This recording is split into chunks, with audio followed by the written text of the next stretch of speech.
Okay, boys and girls, let's make some ham salad.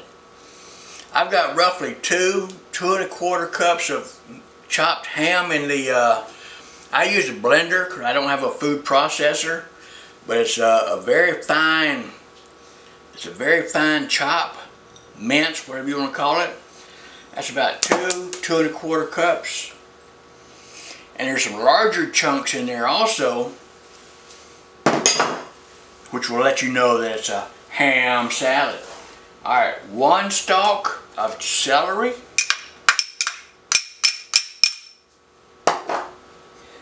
It's about maybe 3 tablespoons.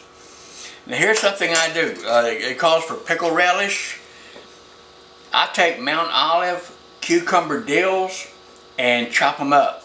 That way it's chopped dill pickles, but not relish. It has all the other ingredients in it. That's about 2 tablespoons. 3 hard-boiled eggs that have been sliced in an egg slicer.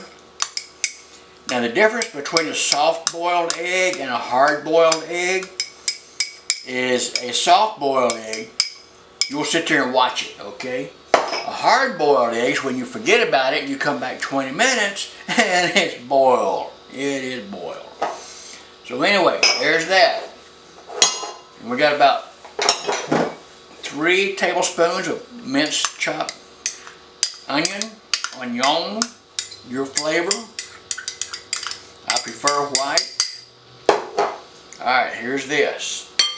Alright, a big scooch of yellow mustard. That's maybe a tablespoon. Alright, we got the basic ingredients.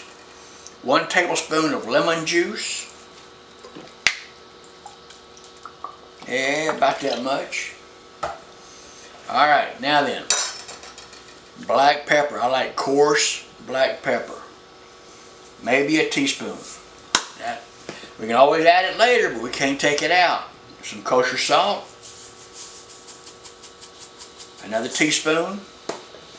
Garlic powder. Half a teaspoon, maybe 3/4 of a teaspoon. Now then, let's bring some mayo to the party. Your favorite brand of mayo. We're going to start off with about a cup. I like mayo, okay? Now when this sits overnight,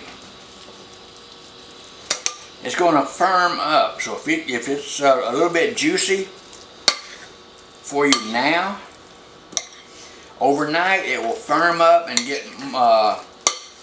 have more texture. Oh, it smells good. Now the ham was a ham steak. You know, the big ham steak with bone in it. I ate half of it, and I baked it in the oven for like 20 minutes. And I made sandwiches for a few days out of half of it, so I had half of it left over. And I put that in the frying pan with a little bit of bacon grease.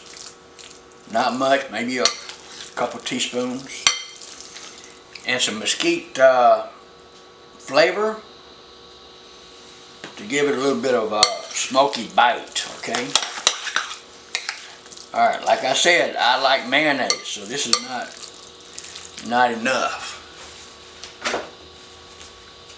So we're going to get us another. You put as much as you want to. It's your party, okay? Because when it sits overnight, or even 2, 3, 4 hours, it's not going to be so juicy. So you let this sit for maybe a half hour. And let the dry ingredients, salt, pepper, garlic powder, have a chance to mingle with the party. And then after a half hour, 45 minutes, you taste it to see what it needs. That's just the right consistency for me. I know that it's going to thicken up as it sits. And that, boys and girls, is the basic ham salad. That's the way I do it. And it's nothing fancy. It ain't rocket science, okay?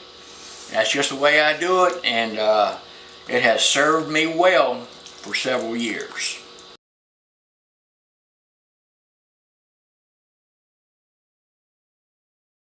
Okay, it's been 24 hours later.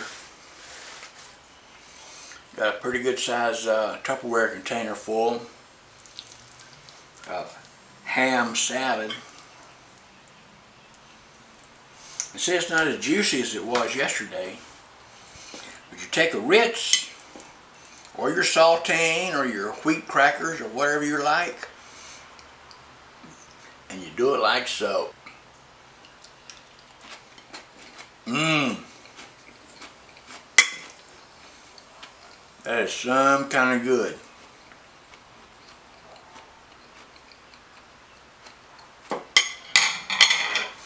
There's my lunch. Oh, that's good stuff. Oh my goodness, that's good.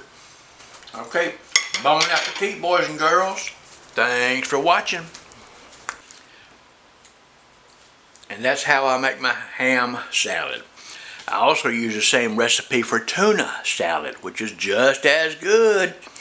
Alright, thanks for watching. And as always, it is very much appreciated. I hope y'all have a blessed day.